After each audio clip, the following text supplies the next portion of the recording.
ISO FileMaker Magazine, the professional's resource for FileMaker know-how. Well, hello there, and welcome back to yet another FileMaker tutorial video where we are learning more about FileMaker Pro. My name is Matt Petrowski, and I'm bringing you these FileMaker tutorials over at my website, FileMakerMagazine.com. In this video, we're taking a look at the topic of retheming solutions. We're going to be taking advantage of FileMaker's theming engine, and this is really going to pay off if you have not spent a lot of time with FileMaker's themes and don't really understand how they work from layout to layout and how you might actually go about taking a solution that was created in a version, let's say before FileMaker 12, but even if it was created in FileMaker 12 and 13, where our new themes were enhanced between 12 and 13, all the way to what they are now in 14 and 15. Let's take a look at the file, see what I'm talking about. All right, so the first place that we're going to start is with the file that I start all of my new theming projects with. And this file contains all of the different elements that I consider my base elements that I'm going to start with. Now, as we go through this video, I'm going to explain and point out the things that you need to be aware of when you're going to start a new FileMaker project or when you're going to retheme an existing project. Now, behind this window, I have already created one of FileMaker's starter solutions. It's the contact solution, and what I'm going to be doing is I'm going to show you the process that I use in order to retheme this particular solution. Now, first off, there are a number of themes that FileMaker provides, but there's only one of them that you really should be interested in if you're going to be doing your own theme. If you are not familiar with where FileMaker's themes are controlled or set up, there's a number of places. We're going to go into layout mode on this theme file. And I should point out, up at the top here, you can see that what's going on is I've actually named this theme Starter Theme, and it's hosted on my development server, which happens to be named ISO Dev. So what makes it really nice about hosting your starter theme on a copy of FileMaker server is the fact that you can always or continually update this theme, and then all of those updates just go into your new projects. Now, any of your previous projects that have that theme, they won't necessarily have all of your newer updates, but we're going to pay attention to what happens when we import our starter theme and make that a new theme for a new project. So my file right here, the first thing that you need to be aware of is that I've taken the opportunity to say, I want to start with the bare minimum of any of all of FileMaker's themes. So the ways that you can access FileMaker's themes, there's 3 of them that I'm aware of. There may be one more. My most favorite is when you're in layout mode, I can see the bottom portion or the non-layout portion. I typically like to just right click and choose the change theme option that we have right there. The other option is, of course, when you're in layout mode, you have this area right here where it tells you that the theme that I'm using right now is starter, and I can, of course, just click this, and what will happen is it will open up and allow me to change the theme for this particular file. The third area that we're going to find things is under the File menu, where we're going to be able to manage our themes. And all this is going to do is it's going to tell us what all of the themes are that are used within this current file, and in particular, how many of the layouts are actually using that particular theme. So you can see that I cannot get rid of Enlightened, but Starter here actually is the theme that I'm using in this file. All right, so the trick here is to, with your starter theme in one file, get it obviously into another file. There's a couple of ways you can do that. As we just saw under the Manage and then Themes, what you're going to find is the Import button right here allows you to import themes. But again, as I mentioned, my most favorite is to import using the layout. So I'll just go into the contacts file here. Then I'll go into layout. I right click down at the bottom and I click Change Theme. Now, the first thing that you need to know is the starter theme that I have in the other file behind this window is based on the one theme that has almost nothing in it, and that is this theme right here of Minimalist. So Minimalist is basically going to be your desktop version of your minimalist theme. It basically is nothing. This theme replaced an older theme, which was a conversion based on any file created in FileMaker pre-11 and earlier. That was the classic theme. So you may have some files, if you're working with an old FileMaker file, that is based on classic. Now, Minimalist Touch is basically going to be the same as Minimalist, but it's going to include larger font sizes. So I tend to just go with Minimalist, or I start most of my projects on Minimalist, not by choosing Minimalist here, but by having created that starter theme based on Minimalist. And let me show you why. So as we zoom out here, and I cancel, over here in my starter theme, when I go into layout mode, I know that it's called starter theme because if you didn't already know, that's indicated right here in the inspector palette. It tells you that the theme is called starter, but all of FileMaker's other themes will have colors specified within them.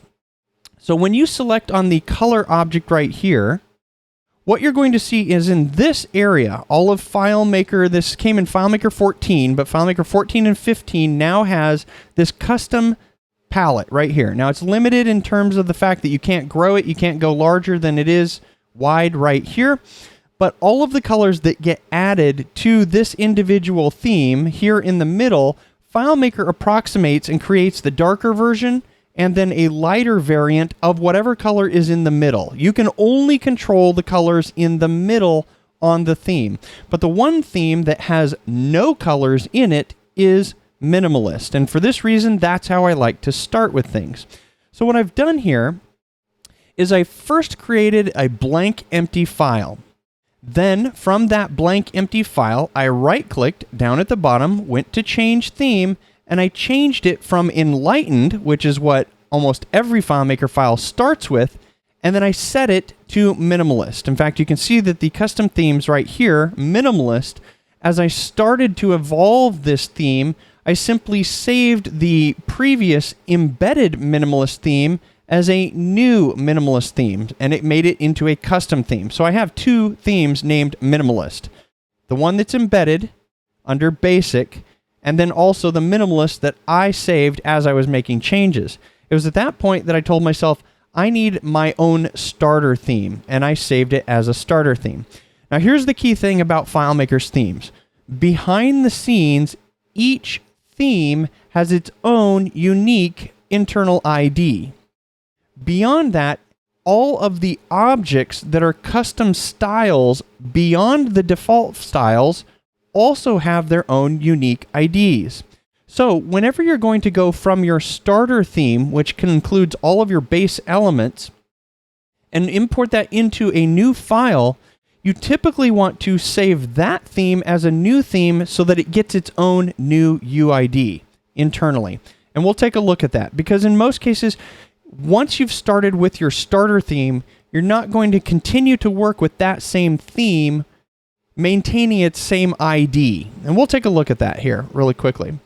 So with this starter theme embedded into my file that's hosted on my FileMaker server, all I have to do is go over to my other file and import this starter theme. So let's go ahead and do that. I'm going to switch over to my contacts. I'm going to right-click, choose Change Theme, and I'm now going to import themes. There are no custom themes currently, but I'm going to click Import Themes, and then all I have to do is point it to my remote server. Black box is the name. Starter theme is the one that I'm going to open. It has the copy of the Minimalist theme, which is the one that I don't want, but it has my starter theme, and that's what I want right there. I want to import that. So now that I've imported this, and this current theme says it has unsaved changes, what just happened is I not only imported the theme from the other file into this file, but as a result of doing it on this layout adopted that new theme. If I right-click here and I choose Change Theme, I can see that Starter is the theme that came into this file. If I didn't want to do it specifically on a layout, then of course I would probably do that under the Manage Themes, and then I would just actually import the theme into the file. I've never actually even done that way, so I'd have to check that out. I can see here at a glance that Tranquil Touch is used on 6 of the layouts, Tranquil is used on 5, and Enlightened is on 2. My whole goal is to get my new theme as a retheming application to be used on all of the different layouts and have 0, 0, 0. Once I have 0, 0, 0, I can select any one of these and delete them. if I delete them right now, it would default. In fact, you can see that this file is a file that was created prior to FileMaker, I think 13 is when the change happened. Anytime that you see Classic as a non-deletable theme, you know that that file was an earlier version of FileMaker. Any file that is probably FileMaker 13 or later, it may be 12, you will see Enlightened as the default theme that cannot necessarily be deleted. With those little brackets, that's what that means right there. So now that I have this one in, there's a trick that you need to know of. You can import a theme onto a layout, and if the very next step that you take is a Command or a Control Z, what will happen is you will reacquire, or it will reset all of the objects to the styling that those individual objects had, but the theme will still stay the theme that you just imported and applied to that individual layout.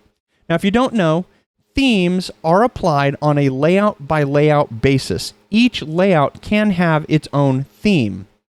What happens is, whenever you update that one theme within the same file, any of the layouts that are set to use that theme will get all of the updates. So here's the real key when you're working on all of your objects on a theme that spans across multiple layouts.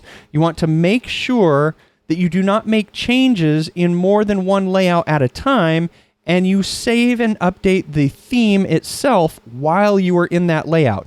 Otherwise, if you do changes in one layout and then go do changes in another layout, go back to the layout A and save your changes there, it's going to wipe out or nullify all of your changes that you made on layout B. So it's very important that you pay attention to our two circles right here with regards to our theme. And this one in particular, the actual theme name, is the one that you almost never want to see as red as you walk across all of your different layouts.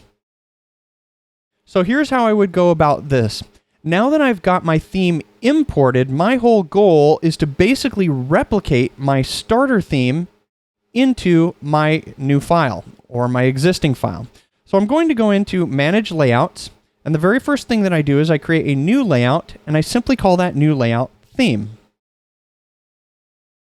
With that new layout, and I typically move it up towards the top, I will open that layout, and on that layout, I simply want to replicate everything that I have in my starter theme. So over here, I'm going to double check. It is on the starter theme, which is fine. I could start to copy all of the objects over right now. And what I'm going to do is I will replicate in this fashion. I will go over here and I'll select this. I will hit Command or Control 1, and I'll notice that it's a 44 pixel height right here. I'm paying attention to all of the heights of the body parts and replicating those. So this right here actually needs to be a top navigation. It's just how I have things set out. And I'll set it to 44 points. Then I also have a new layout part, which is a header. I just click over here and note that it is 80 points. And I'll select and I'll make that one 80 as well. Now this percentage decimal values, that does get a little bit annoying. In order to address that, you simply need to make sure that you're always dealing with whole values. Over here, the body is, I can even copy and paste, 1157, so I'll just copy and I'll paste over here. Once I have all of the layout parts, I can now go over to my starter, and I can simply do a Command or Control A and select everything that's on screen. With everything on copied to the clipboard, which I just did with Control or Command C, I can now come back over here and paste, and all of the objects come in. Now, the one thing you notice that I don't get is I don't get all of my individual fields. They are not set to target a specific field. And you'll also notice that objects that we have right here, because the theme is already in the file, will stay the same. So if we compare these, if we select on label left, let me turn off this show all right here, we'll see that that's label left, label centered, label right, bottom left, bottom centered, etc. You want to make sure when you've copied all of your original objects that all of those stay the same. So as I click here, and that was accidental move, there we go, I will basically select these, and they all did transfer over. So here's how things work. Having started with the minimalist theme first, and creating my base theme, the very first thing that I did was I had one of each of all of FileMaker's objects. The first thing that you want to style is you want to style the default of all of those objects, because all other objects based off of those defaults cascade. So if there's something that isn't changed, something that is a default, when you change it on a new custom object, sometimes the stylings that aren't styled flow through from the default. So that means I have all of the different types of fields. I have a text label right here. You can always see what the object is when you're in the inspector by selecting on the section right here, which is appearance, and you're looking at this right here of what the object is. The object type is one of all of these different types: text, field, etc., all the things that we're used to working with. So as I select this, I have an edit box. I have a drop-down list. I have a pop-up menu. I have a checkbox set. I have a radio button set. And we're basically looking right here at this object right here. You want to have one of each of all types. So if it's a field, you want to have all the different types of fields that are possible. Here's a drop-down calendar. Then we have a scrolling edit box. Then we have a container field. And as we go down, you can see that they're all of one of FileMaker's default objects, all the way from fields to buttons, popovers, tab bars, you name it. As FileMaker adds new widgets, I simply just scroll my layout down and add those new widgets here. Now that's the first thing that I do, is I style all of the default objects.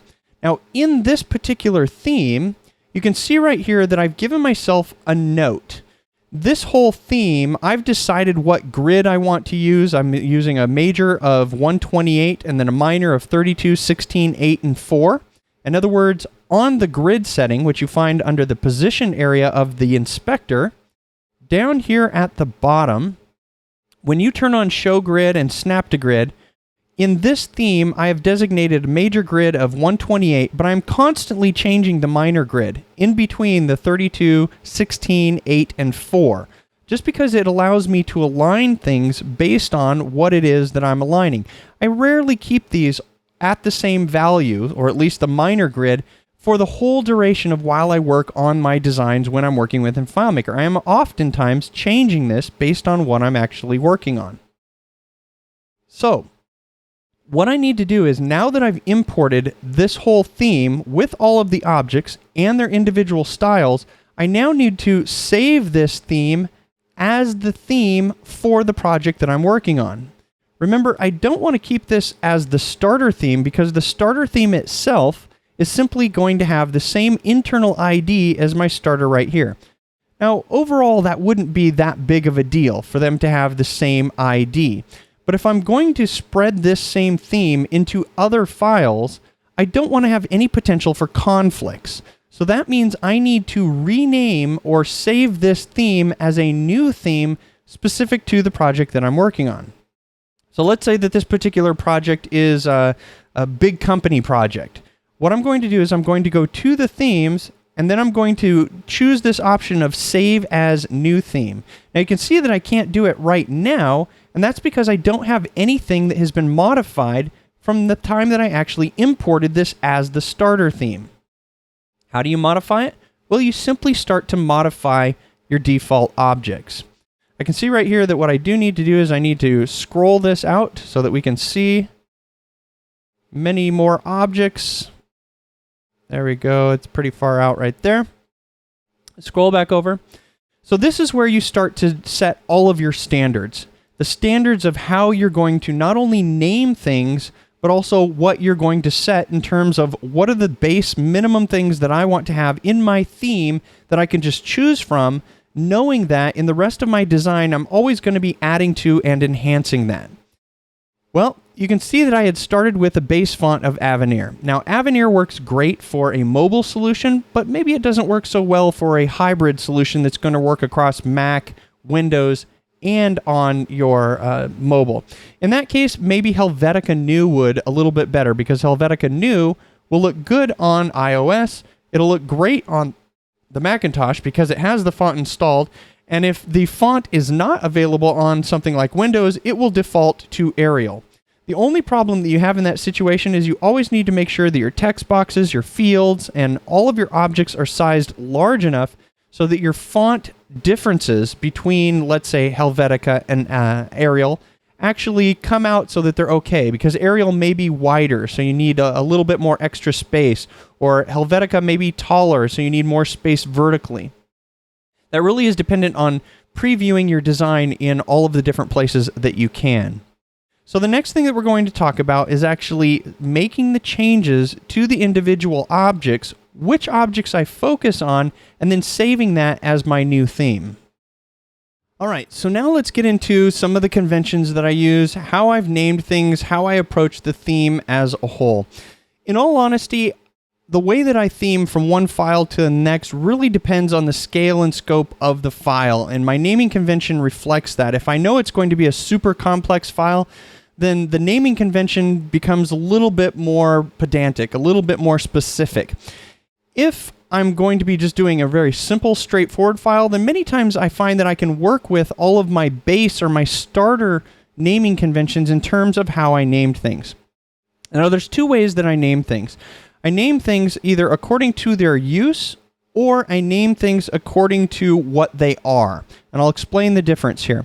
For example, this is a label right here, and I've quite clearly named it label left, label centered, label right. Now, for each of these three styles that you see as we move over here in the styles of the inspector, when I select on each one of these, the only difference between all three of them is one actual setting. That's one setting within the appearance tab, and in this case, it's the alignment under the paragraph setting. But each of those are saved as their own unique style for the reason that it just makes it a lot easier in order to apply changes across the board, across all layouts that use the same theme. So the first thing that I'm going to do is I'm typically going to choose what is the base font that I want to use for all of my objects. Now you might say, okay, I want to use Helvetica New in this particular case. So let's just change this from Avenue to Helvetica New, or Noya, or however we want to pronounce or say that. So you might think, okay, fine, what I'm going to do is I'm going to select this, and I'm going to go over and change this to Helvetica New, and then I'm going to change this one to Helvetica New, and then I'm going to change this one to Helvetica New. Now, the whole purpose of a theme layout is the ability to make wide sweeping changes and have those wide sweeping changes apply across the board to all other layouts that use this exact same theme. Why would I select each one of these individually unless I can make bulk changes? So as I select each one of these, what we're paying attention to over here is the red little icon right here with this little star that tells us that we actually have modifications to these objects. So I'm going to go ahead and save the current style. Now remember, what I'm doing here is as I save these changes to this current style, I am saving these changes to this current style to the current theme, which is named Starter. Well, notice that Starter now has its own little star and its own little red icon. It is at this point that I can now actually save this theme in my file where I imported this starter theme to be the name or be however I want to identify this theme. I can do it right now, or I can do it later. I can make all of my changes at one time. What I was just talking about with regards to wide sweeping changes, and I always like to stay on this tab to make sure things continue to keep their own style, rather than doing those one at a time, I'm going to select multiple objects at the same time and then try to make changes based on those settings. So in this case, I can't really do that here. I can't change. There I can. I've got all of them, and I can change them all to Helvetica New at one time. I can then go through the process and save the style, and save the style. So making bulk changes is really ideal. It really depends on how you select things. I know that if I select across all of these objects, in some cases, depending on the objects that are selected, I cannot change certain attributes across multiple different types of objects. But in this case, I think all of these are basically, I've got a popover, a button, all of these are all fields and text blocks, text objects. So I could make all of those changes. Remember, all that you're going to need to do is you need to walk through all of those objects and basically clear them of that little red triangle. That is a whole goal with theming, not to have a red triangle. In fact, you can see that I've got a little key that I've assigned here for F10 to be save changes to current style. It doesn't quite work. I wish FileMaker would allow me to assign that menu without having it open, but I found that it doesn't quite work as well as I'd like it to. But once you've got all of these saved across your whole theme, then you're simply going to save this new theme, or save this very theme as a new theme. So I'll do that now. I'm going to choose this option to save as new theme.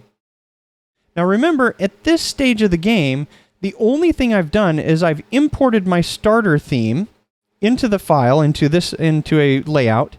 Then I made a new layout called theme. I put all of my objects in it, and I'm now attempting to reset all of my defaults, and that's on all of the default objects, one of each of the objects. Now when I rename and save this theme with a new name, it's going to get its own internal ID, and that's the theme that I want to use across this whole solution. So I'm going to call this Big Company, because that's the name of the project that I'm working on. So this theme now is called Big Company. When I go to the Manage Themes, remember when I imported, I had the starter theme, and I imported that on a layout detail, and then I renamed it to Big Company. So my whole goal now is to get rid of starter, because the only reason I wanted starter in this file was so that I have all of the starting points that my starter theme included for me, so that I could base off of that to create my new custom theme. So knowing that, we're probably dealing with desktop contacts, and its contacts details, I believe, is where it was. I need to change this theme explicitly to Big Company and get it off of that starter theme. So now go into browse mode, and I'll go back into layout mode. I did that just so that the themes will update, because when I go to manage themes, I should have a big fat 0 on starter. So I can now, at this point, delete the starter theme, and the only theme that is in this file is now my Big Company theme, which was originally based off of starter, and this is where I can start to make changes. So in the next, we're going to talk about all of the objects that I like to style from a starting point, and then what happens as I evolve the theme, walking through the design or redesign of this file. So now we can cover which objects I like to start with in terms of my base theme, and then also how I go about naming them. In this particular starter theme, I've named things based on their functional area of use, or functional use. Labels are simply called labels. Fields aren't even necessarily called fields, especially when they're not the defaults. But you can see right here that I do tend to prefix things according to the object name. So in this case, search middle as a field does not follow a strict prefix naming convention. In other words, a prefix naming convention would be the second of the two systems. In the first system, I'll name things according to where they fit into the solution. For example, if I have a general field, I'm going to attempt to stick with the default across the solution, because then when I change the default, it'll flow through to all other fields that have the same style set as default. But if there are objects, as soon as I start to customize and develop my solution, what I'll do is I'll name that based on if there's something specific within contacts, I will prefix it with contacts, like contacts edit box or contacts multi-line, because that's the first place that I'll actually start to use it. At the point in time that I might choose to use that same style somewhere else in another layout, in another area, let's say in invoices, I always have the opportunity on all styles to be able to simply rename them. There is no cost to renaming a style, because as soon as you rename that style, it flows to all other layouts that are using that same theme. So I really don't worry too much about how I name things, but I do try to evolve a style within the file that I'm working on. And because the design process, you've got so many different types of files that some makes heavier use of popovers. Some designs make heavier use of many different fields, and just one or a few default fields don't really work. The naming convention is really pretty important when it comes down to knowing where and how much of those individual styles are used. So here for search middle, I know that this is actually a very functionally specific naming that deals with this universal search box that I'm going to use. There's one other object that I tend to create beyond having one of all of FileMaker's default objects and styling all of those default objects. I make one other complete set of each of all of FileMaker's default objects. And that is over here in the transparents section. So it's always beneficial to have transparent objects. Whether you hide them or not, a transparent object means that you're going to have typically no fill, no field, or no line. It's basically going to be a fully transparent object. So here at the bottom of this list of all of the styles, you'll notice that as I walk through this, I've got transparent field, a transparent dropdown, transparent pop-up, transparent container. There's a transparent button. There's a transparent, well, that's actually set to the default and should be a transparent.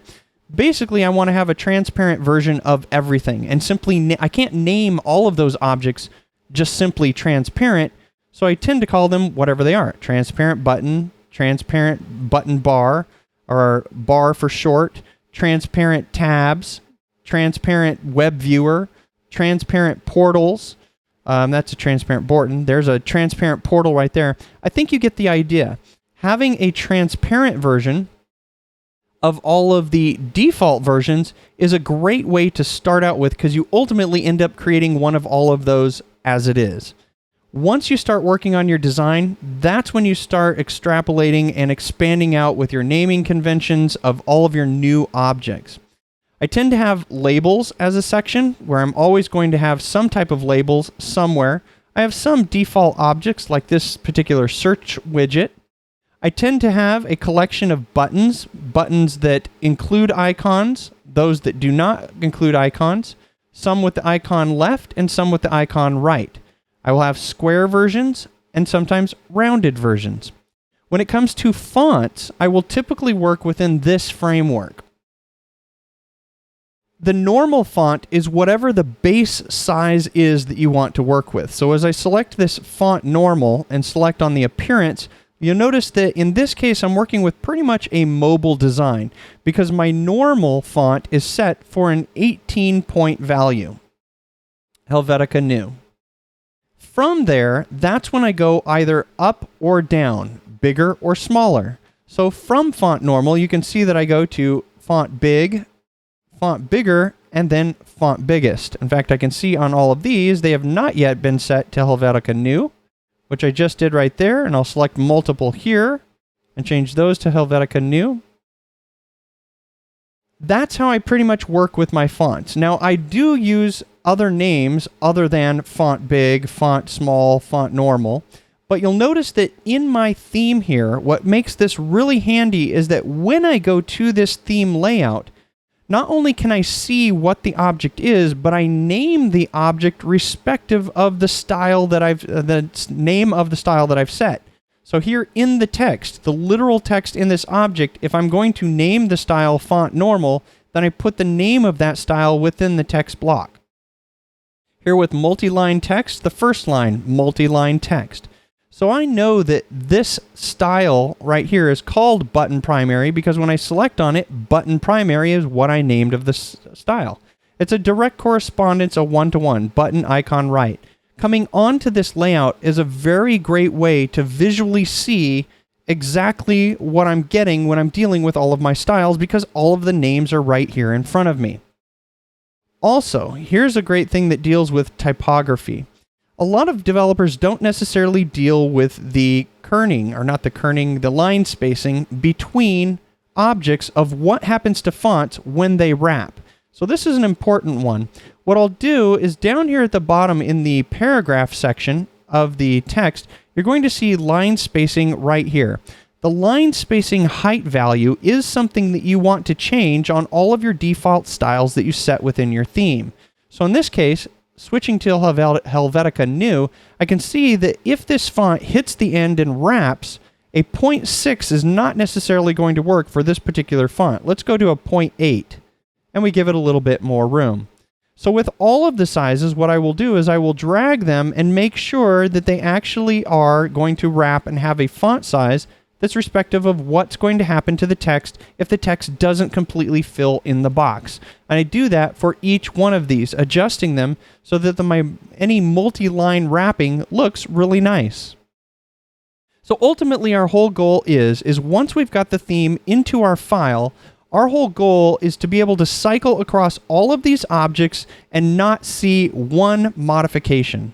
Now there's a tool that I use called FMXray Specs, which is freely available, which is very easy to see how many objects are actually set to have some type of custom styling so that we can get those styles saved so that they're actually not custom, they become defaults, and then save that into the theme.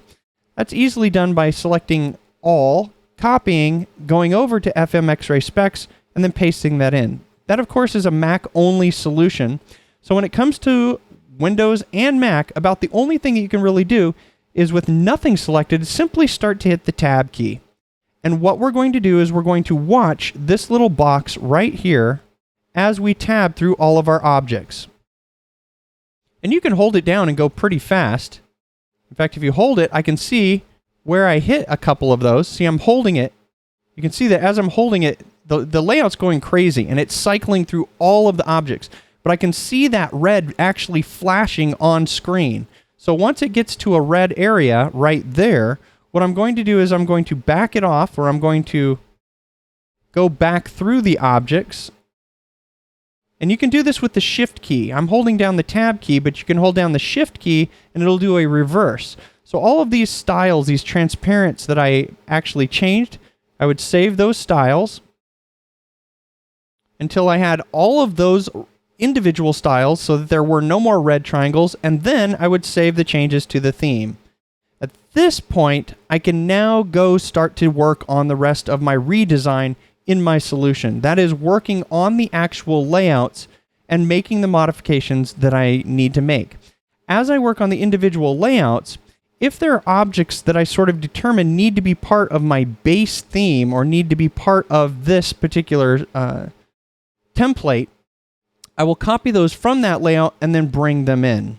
So to wrap this video up, I'll give you one example of what I do with regards to popovers and how I actually assign names given that you create all these different unique features in your FileMaker database.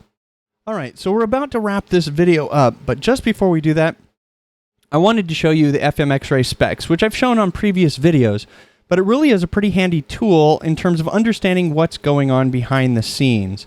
So what I did is over in my layout, I did that Command A, I copied everything, went over to the FMXray Specs, which is freely available.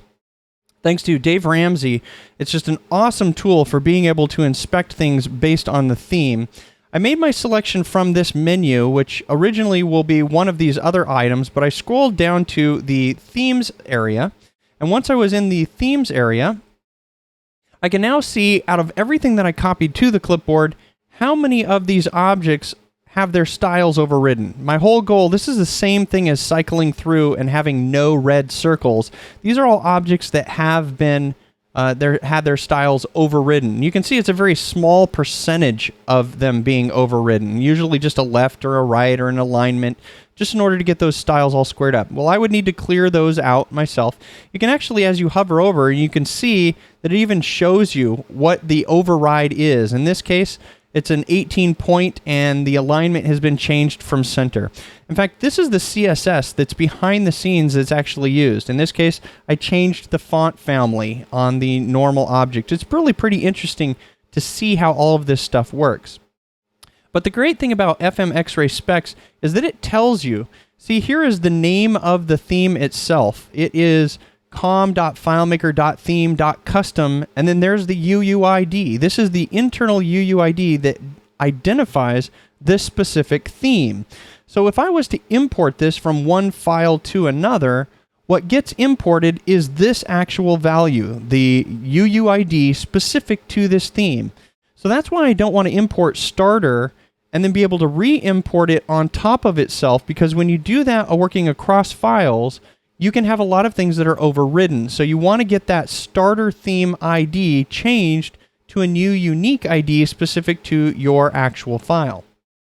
You can also see the individual styles themselves have their own ID, FM, and then they've got a UUID right here. All of the objects that don't have an individual style, if I sort this, all of these that are blank are all of FileMaker's default. So whatever the default is, in fact, if I double click on this object, that's not a default I want to see, it's off screen. That's another one off screen. Let's do this one right here. There we go. Remember, in my layout, I have all of my original default objects right there, quite clearly. Well, this would simply go down and highlight each one of these. If I was to double click on these, you're going to see there's a button bar segment right there. There's another segment right after it. And as I scroll down to another, there's a slide panel or whatever it is. All of my defaults will not have individual unique custom styles, but yet all other objects beyond the defaults will have their own styling. All other objects in all other layouts with the same style using the same theme, when changes are made to one of them at the point in time that you save using this option, Save Changes to Theme, it will flow through and apply to all other same styled objects on all layouts with the same theme. That's a very, very important concept to realize about themes. If I take this font big, and if I change this, any setting on this whole font big, let's first save the style and then save it to the theme. But if with font big selected, if I was to simply just even give it an underline, and then I was to do that on another layout, on that other layout, if the circle is red, and on my theme layout, I was to save this change and then save this theme, any objects on all of the other layouts that use that style, if their circle is red, they will not be automatically updated. That's the whole key to using FileMaker themes. We do not want any red triangles no matter what. So as I reset that back, you have to know that when you're working with themes, you are constantly working with these two red triangles and saving and updating a style and then saving it to the big theme. Saving and updating a style and then saving the big theme. You, of course, can choose two different ways to deal with this. Either a dedicated layout where you're going to do all of your changes from, or as you work on layouts, you're simply never going to leave a layout with a red theme circle. That's basically my rule. As soon as I'm going from one layout to another layout, I quickly glance at the inspector. If I have a red circle, I do not leave that layout. I make sure and save the theme, because if I go to that other layout, make some changes there, save the theme there, then all of the changes I had in the other layout completely nullified or partially nullified. So it's completely up to you in order to do that. So here's the last part that I was going to talk about. Let's take an example of a popover. In fact, let's copy this one right here. Many times I will have theme-specific things that I start to do. So once I've got my base theme set with all my font that I like, all the sizes that I like, all of the line settings and the kerning and everything that makes all of the default objects look good, I then start to customize objects. So let's say I'm going to customize this object by putting a 7 and rounding the edges there. I don't want to forget the popover content, and I want to round those edges. Typically, it's a pixel or two less. So if I do a 7 on the out, I'm going to do a 5 on the inside. Let's go ahead and give it a solid color fill, make it white. On the outside, let's go ahead and bump things off the edges a bit. Let's give it 6 and 6, and we'll put 6 on the bottom here, and give this a little bit more on the top. Once I have this actual setting all set the way that I want, What I'll then do is I will save this style, or start to save my new styles, and I will simply call this Popover, and it really depends on how I'm using it within my whole of my solution. If it's if I have light versions and dark versions, that's a lot easier to do. However generic you can go with the term, that's best, because I don't want to call this Popover Contacts right now, just because I'm in contacts and designing, or if I was, because that's a little too specific. So if I know I'm going to have a light versus a dark version, or a version 1 versus version 2, I might even do Popover 1 and just simply name it like such. Then what happens is, within the context of popovers in particular, if, say, for example, you're working with a light background, but you're using dark popovers, many times you'll start to create dedicated objects for those major objects. So by taking a copy of my primary button right here, and I'll just rename this to button, and let me resize it to the same size. I need to get this outsized. I've got some resizing keys that allow me to resize. But with this button now in this object, if I was to, say, for example, change this to a green variation, buttons may not be the best example, but what I'll start to do is I will start to name things specific to where and how they are used. So in this case, button primary, which I copied this from, would become Popover 1 active button, like such. And then I save my theme. And then I'll make a copy of this, and then I'll say I'm going to have none, and then I'll set my line to use the color of this, and I'll set the text to be the color of this, and this will now be saved as a new file. A new style. So you can see what I'm doing is I'm spawning off of the one original object that I had as my starter, and then I'm doing things specific to their area or their application of use. So this becomes, again, Popover 1 inactive button, like so. And again, this really depends on how you want to see things within the styles.